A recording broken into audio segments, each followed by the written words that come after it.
शुरू हो रहे प्रयागराज महाकुंभ के लिए युद्ध स्तर पर तैयारियां चल रही हैं। योगी सरकार संगम किनारे अब गंगा नदी पर मजबूत कॉरिडोर बनाने के लिए पीपे के 35 पुलों का निर्माण कर रही है। तस्वीरें कैसी हैं, इस रिपोर्ट के जरिए आपको दिखाते हैं।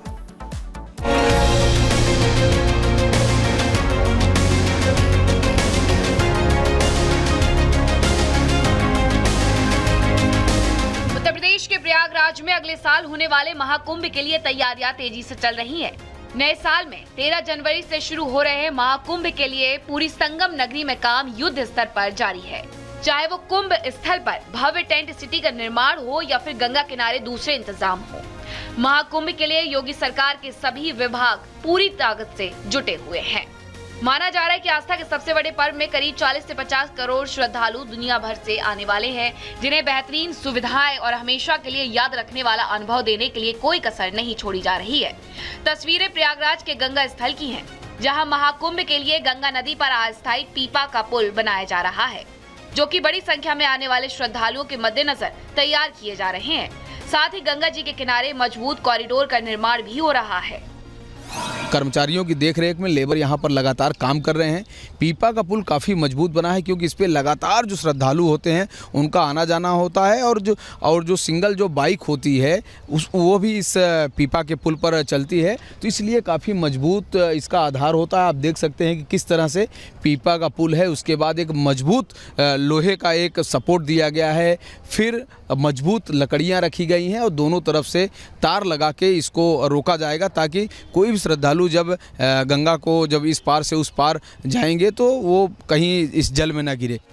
महाकुंभ में आने वाले श्रद्धालुओं से इन पुलों पर भारी दबाव रहेगा, जो कि गंगा तट के दोनों ओर आने जाने के लिए अहम होंगे। ऐसे में पुल की गुणवत्ता पर खास ध्यान दिया जा रहा है, जिन्हें काफी मजबूत रूप से तैयार किया जा रहा है। जानकारी के मुताबिक पुल के दोनों तरफ मजबूत रस्सी से सपोर्ट दिया जा रहा है, ताकि पुल लेफ्ट राइट ना हो सके और अपनी जगह मजबूती से टिका रहे। साथ ही पुल बनाने में मजबूत लकड़ियों का इस्तेमाल किया जा रहा है, जिसे लोहे के पिलर और लोहे के तार से घेरा जाएगा। ये सब इसलिए कि श्रद्धालु पुलों पर आने जाने में खुद को सुरक्षित महसूस कर सके। पीपा का पुल जो गंगा जी के ऊपर बनता है वह जरूर अस्थायी होता है, लेकिन मजबूती में कोई कमी नहीं होती है। हम आपको दिखाना चाहते हैं, मैं उसी ब्रिज पर मौजूद हूं जो अस्थायी रूप से सिर्फ कुंभ मेला के लिए या माघ मेला के लिए बनाया जाता है।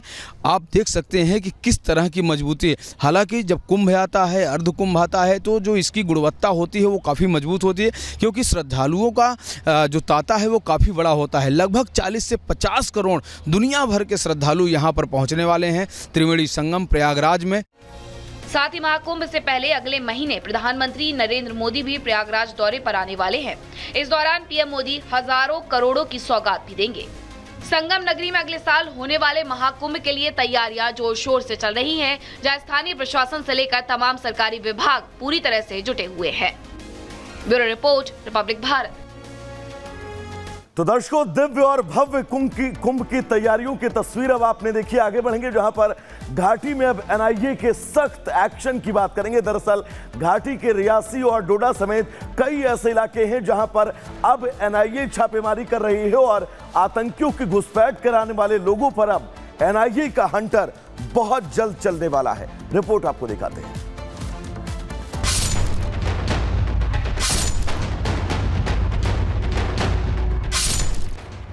जम्मू कश्मीर में आतंकी वारदात और घुसपैठ के खिलाफ एनआईए का ताबड़तोड़ एक्शन जारी है। एक बार फिर एनआईए की टीम ने कई जगहों पर छापेमारी की है।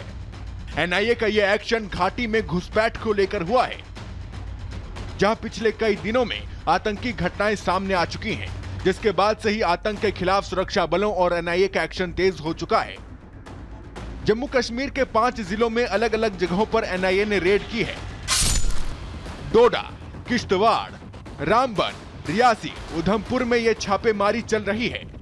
एनआईए की यह कार्रवाई जम्मू कश्मीर में पाकिस्तानी आतंकवादियों की घुसपैठ से जुड़े मामले दर्ज होने के बाद हुई है। एनआईए के मुताबिक आतंकियों की घुसपैठ के पीछे बड़ा नेटवर्क काम कर रहा है। नेटवर्क में ओवरग्राउंड वर्कर, आतंकी और गाइड शामिल हैं। आतंकियों को शरण देने वाले लोग भी इसका हिस्सा हैं। इस नेटवर्क का भंडाफोड़ करने के लिए एनआईए ने अपनी जांच तेज कर दी है। इससे पहले एनआईए ने साल 2020 के कश्मीर के नार्को टेरर मामले में बड़ी सफलता हासिल की थी। एनआईए ने 4 साल से फरार चल रहे आरोपी मुनीर अहमद को गिरफ्तार किया है। मुनीर पर पाकिस्तान में मौजूद आतंकी संगठनों जैसे लश्कर-ए-तोयबा और हिजबुल मुजाहिदीन के लिए आतंकवाद को बढ़ावा देने के लिए ड्रग्स के जरिए पैसे जुटाने का आरोप है। और अब एनआईए ने आतंकवादी नेटवर्क को खत्म करने और खासकर कश्मीर में आतंकी फंडिंग की जड़ को खत्म करने के लिए एक्शन तेज कर दिया है। Bureau report, Republic Bharat. दर्शकों, आपकी जुबान पर आइसलैंड का नाम आते ही आपके जहन में आता होगा कि बर्फ से ढका कोई बहुत खूबसूरत शहर होगा, लेकिन इस वक्त आइसलैंड में ज्वालामुखी से कुछ ऐसी तबाही मची है कि वहां पर रहने वाले लोग अपने घरों तक को छोड़ने को मजबूर हैं और ज्वालामुखी का लावा मैदान में कई किलोमीटर तक फैल चुका है। रिपोर्ट आपको दिखाते हैं।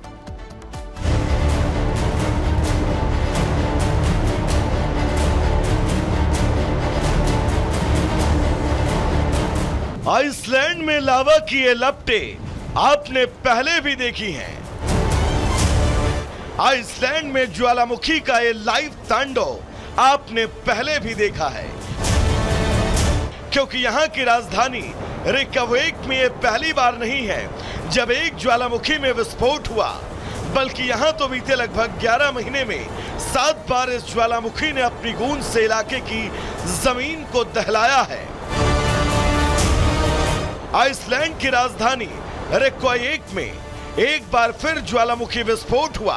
इस बार विस्फोट का केंद्र रिकवेक प्रायद्वीप में हुआ। विस्फोट के बाद से इसका लावा तेजी से एक बड़े इलाके में फैला। बुधवार रात ये धमाका इतना भयानक था कि 3 किलोमीटर के दायरे में जमीन पर दरारें पड़ गई। हालांकि वैज्ञानिकों का कहना है कि अगस्त से पहले जो विस्फोट हुए थे ये उससे कहीं कम क्षमता का था, लेकिन विस्फोट के बाद से लावा लगातार बाहर आ रहा है और फिलहाल ये यहाँ के सबसे मशहूर पर्यटक स्थान ब्लू लगून की ओर बढ़ रहा है। ज्वालामुखी में लगातार हो रहे विस्फोट के चलते आसपास के लोगों को सुरक्षा के लिहाज से दूसरी जगह भेजा गया। साथ ही स्थानीय प्रशासन ने साफ कर दिया है कि इस विस्फोट से हवाई उड़ानों पर कोई असर नहीं पड़ने वाला। Bureau report, Republic Bharat.